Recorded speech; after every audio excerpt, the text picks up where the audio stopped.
Yes, I think I moved it. Yeah. I'm not going to use it. Can you hear me? I think can you hear me? No. No? You can't. Okay. Okay, well, yeah, we'll pull it up, okay? Well, welcome to the library. We have a very special guest here today, a legendary performer for more than 20 years in the New York City Ballet. 30. More than 30 years. 30 and a half. And the New York City Can you Ballet. hear me now? A little bit? Okay. Is this a microphone? Yes. Oh, it's... Anyway, she has written her first children's book about a very determined swan, and I think all of you, especially you ballerinas, are going to enjoy the program. Did you ever perform in the Nutcracker? Yes. Let's welcome Allegra Kent first. I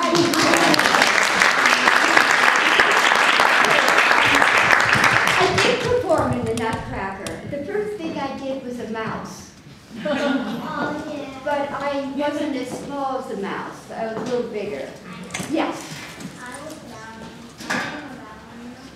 Oh, lovely to meet you. What's your name? Uh-huh.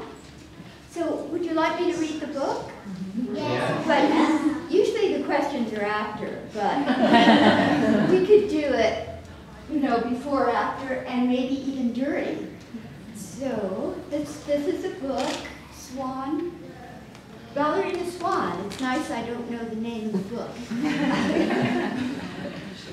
Here's the first illustration, which is, looks very much like the Central Park Pond. Do you agree? You don't have to agree, but I think it does. And can you see the swan there? Yeah. Good, good, loud. Okay, so I will be able to show you everything. Yeah, do you want to clean it? Pass the Kleenex forward. I'll begin talking again. From her pond in the city, Sophie loved to watch the dancers in Madame Myrtle's dance school. She saw them bend and stretch and stand on their toes. And she saw them spin, turn, and leap. I lost the cover now. It's got the gesture there. So, this is a page turner.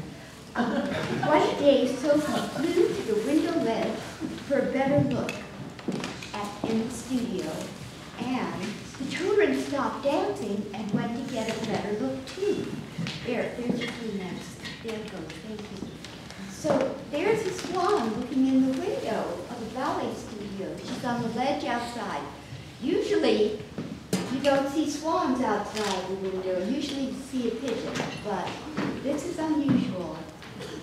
And this is the dance teacher, Madame Myrtle in the black outfit, and she says, "Back to the bar," because she doesn't want any interruption in her ballet class. And so she looks a little severe, like me. And so the next time Sophie decided to watch class, she hid in the corner and sort of looked around. I didn't want to trip on your toes because, you know, she's a little frightened of Madame Myrtle. But Sophie couldn't just watch. She had to dance. One day she gathered her courage and entered the building. Beautiful music drifted out. Can anyone sing some music? Linda, can you sing? Oh, let's hear. Twinkle, twinkle, little star, how I wonder what you are. Above all the world so high, like a diamond in the sky. Twinkle, twinkle, little star, how I wonder what you are.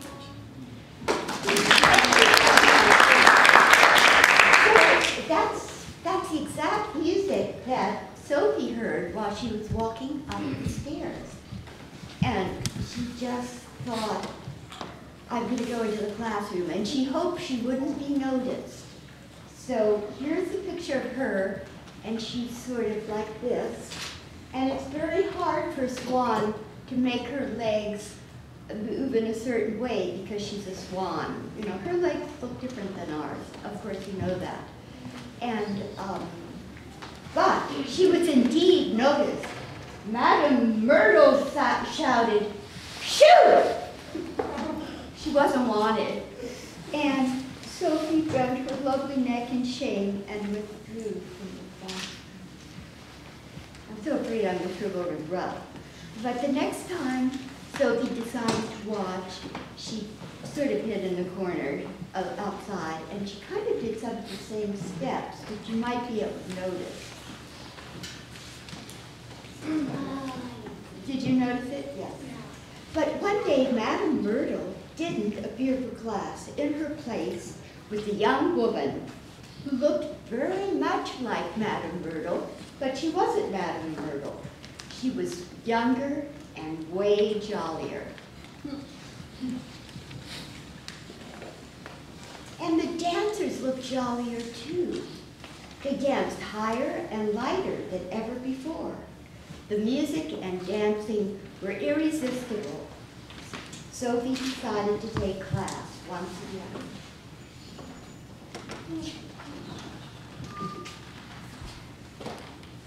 When the new teacher discovered Sophie, the swan, in her studio, Sophie braced herself for what she thought was coming.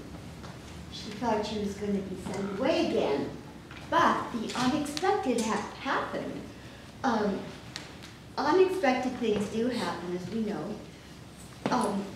The teacher, whose name was Miss Willow, ignored the fact that Sophie was feathered, webbed, and winged, and treated Sophie like all her other students. She even gave Sophie a helpful correction, which was, "You're going to have to work on your turnout." No.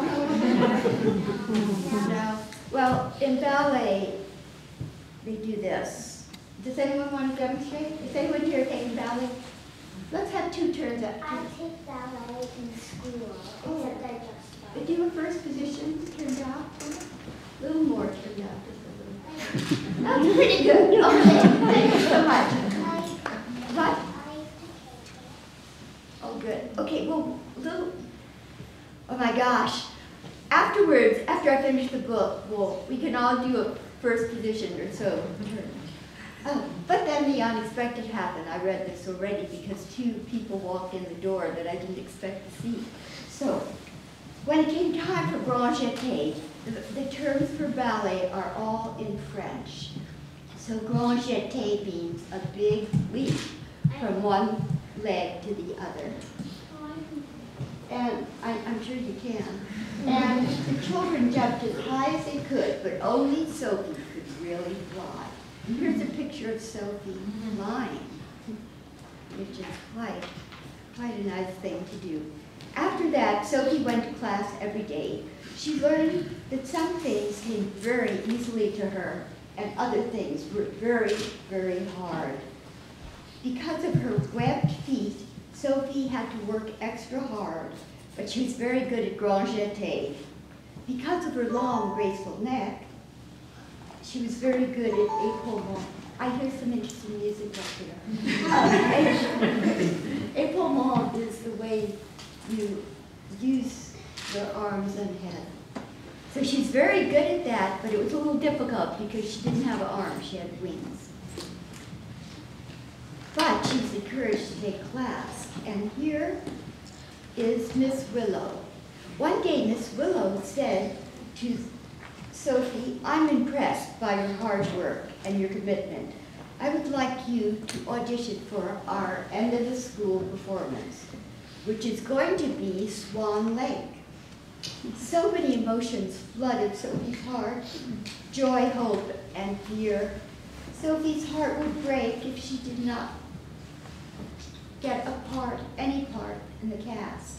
When the day of the audition came, Madame Myrtle joined Miss Willow at the studio, and a new person entered the room, the choreographer, Mr. Baletsky.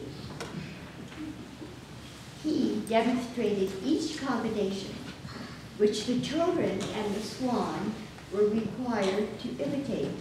Some of the combinations were very hard and familiar, but some were incomprehensible almost. Here's a picture of Mr. Baletsky. And Mr. Baletsky's name, which I made up actually, but it's a combination of ballet and Balanchine. Aha, which I'll explain more later. But here he is looking very, very energetic, to say the least. At last the time came for the roles to be announced. All the dancers were eager and fearful. Sophie was the most eager and fearful of all.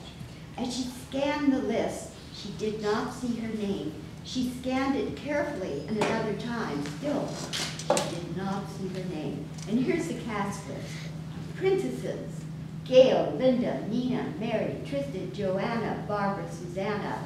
Friends: Brett, Desmond, Marshall, Gary, Emily, Eric, Bruce, Chip. Swan maidens: Pam, Cassandra, Jessica. What does it say? Lindsay, Ruby, Wendy, Marika, Palace guests: Judith, Franco, Roberto, Susie, Bob, Roger. Master of ceremonies: Clinton, Von Rothbard, Marcello, Prince Daniel, Odette, Persephone, Odile, Flora. Sophie walked off in deep shame. She didn't see her name. She read all those names and she didn't see them. She felt shame and disappointment. She bowed her head so low so that no one would see her tears. But someone did see her tears, and it was Madame Myrtle. "Why are you crying?" she asked. "Aren't you happy with your role?" Sophie looked up. Her role? "Your name is on the list, but it's on the other side. Didn't you see it? Mr. Baletsky created a special role just for you. You will be the swan." Do you think that's perfect casting? I do too. And for weeks, Sophie practiced and practiced and practiced and practiced and practiced.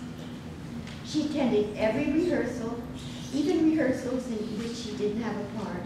And when she wasn't practicing, she listened to her music and pictured the steps in her mind. And here she is.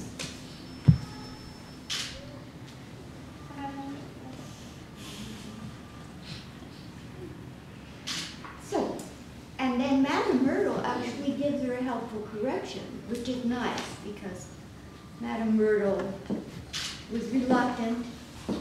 On the day of performance, Sophie was ready.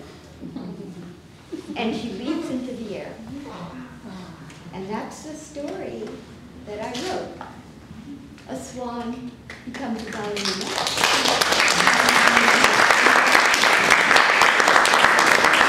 And may I answer your question? I go to ballet. Oh, I'm so glad.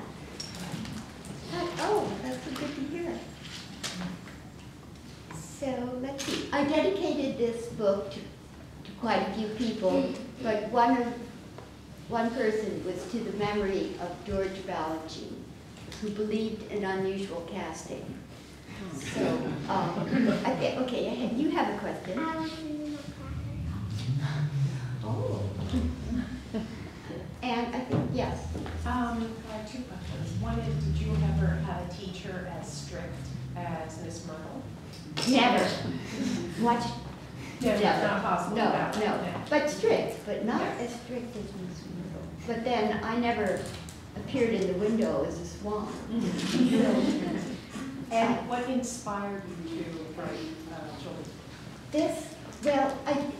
An idea, I just thought it would be a nice idea to have a swan as the star of Swan Lake, because usually dancers aspire to look like beautiful birds, and there are all these ballets that are named after birds. Swan Lake, Firebird, there's a bluebird, pas de deux. Well, I'm flapping away. So I thought that would be sort of exchange of Is it the one when the firebirds steal those apples? Yes, you're right. I acted it out in the music class sometimes. Oh. I bet you can't sing that music. It's Stravinsky. It's really hard to sing. He has the music. Yeah. And yes. It's a really funny joke because I didn't really get it in the beginning, but now I got it. Miss Myrtle and Miss Willow were both tree names. Wow, I am so impressed. You're a botanist. Oh my gosh. That's fantastic. Yes, that was deliberate on my part. Wow. Yeah. I'm about to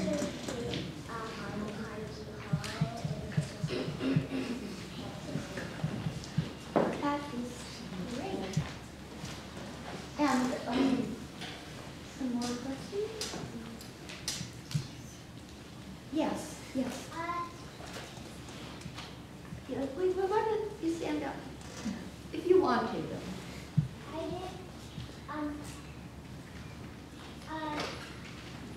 I didn't understand the book.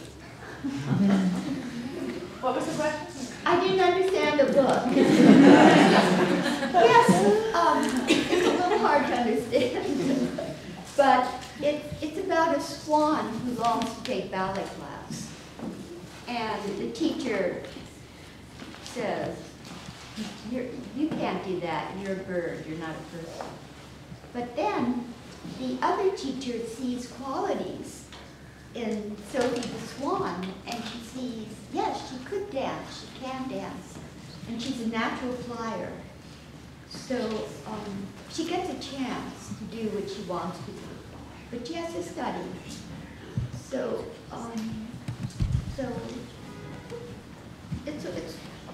that's a story. I wrote it as well as I can. Yes. How old were you when you decided you wanted to be a ballerina? 10. Well, I'd never seen a ballet before. I still hadn't seen one at 10. I had never even seen a picture of a ballerina at 10. We had an unusual lifestyle. But I knew that ballerinas existed, and I knew that they danced, and I wanted to dance. So I was in boarding school, and I decided to become a ballerina. And my roommate said, "You can't become a ballerina. You're not fat enough to do ballet." So I thought that was a joke, but you're not laughing. Anyway, that's when I decided. And then that was just after World War II. And I went to, I'll make this very brief. We went to a school, Nijinsky's ballet school, sister of Nijinsky, and there were no beginners classes. There were mainly GIs from the war who were studying ballet. So I started ballet with GIs, middle level. So I had a lot of catching up to do, like Sophie. Yes? Can you tell us a little bit about the process of getting your story made into a book, illustrator, published? Yes, well, actually, I wrote the story a long time ago, but no one wanted the story, which means publishing houses. But my agent, who is over there, Kate Hamlin, never gave up, which shows what wonderful qualities she has. She never gave up. She's sort of like Winston Churchill a little bit. And finally she found Holiday House. And they wanted it. So they took it, and then they assigned a illustrator, and I was so lucky that when I walked into my editor's office, there was some pictures, and that wasn't the illustrator they thought they wanted from me. they had two others in mind, but I saw these illustrations. I didn't know what her name was. I said, I want this person, and that person turned out to be Emily Arnold McCully. So I was very happy because I know a lot of gestures, and because I love these illustrations so much. You have a question? Yes, I do. Is this perhaps the first in a series of animal-centric ballet shows, different animals? Yes, actually, I'm thinking of going forward with the Swan, but I mean, I love to have the Giraffe and a few others. But it would have to be a nice studio like this. 14, but yeah. So, you mean the insect world also, or mainly I mammals? was thinking of ballet moose. No, I like that. I'm so glad you said that. Yes. Here, yes. Well, our question was very similar. It was, what are you currently working on? Ballerina Get Ready. Oh. So that is, the first thing that happens in the day is the alarm clock rings. How about that? And then all throughout the day she gets ready for performance. Yeah. In a real theater. I'd like to call it the State Theater because that doesn't exist anymore. Oh, yes. Oh, I didn't.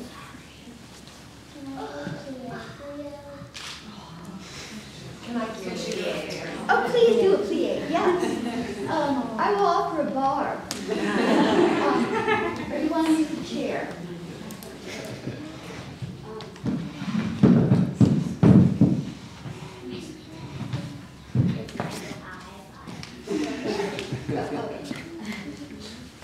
This will be I think it's a plie in first.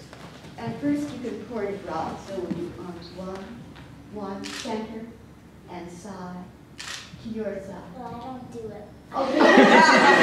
Okay, let's see how you do it. Maybe could you sing another song, maybe? Another song when you're running down? Okay. And down, up, and demi point, and here. Down and up. And another demi point. Good. Demi point would be half shoulder. And that's second, more or less. And let's see a curtsy at the end of class. Curtsy. Okay. Questions are best. Very beautiful. If there are no more questions, we could. You want over here? Question of the day. Yes. I know how to do it. A I plie.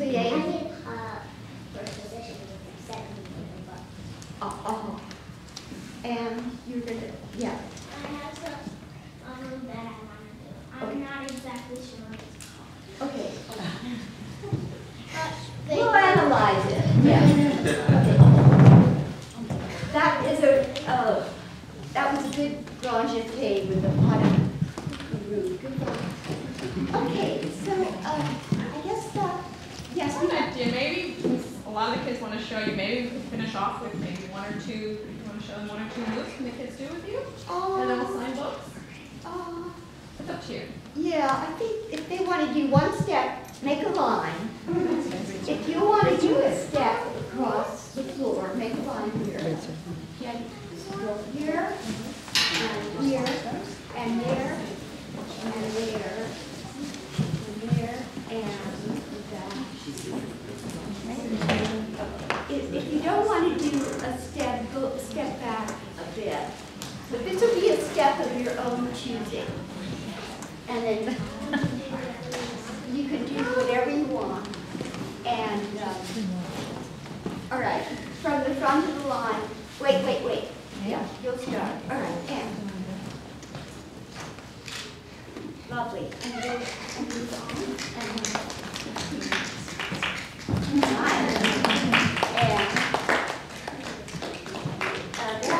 You did that. Nice. I have to do that every single time. Sophie. That was interesting. Good, lovely.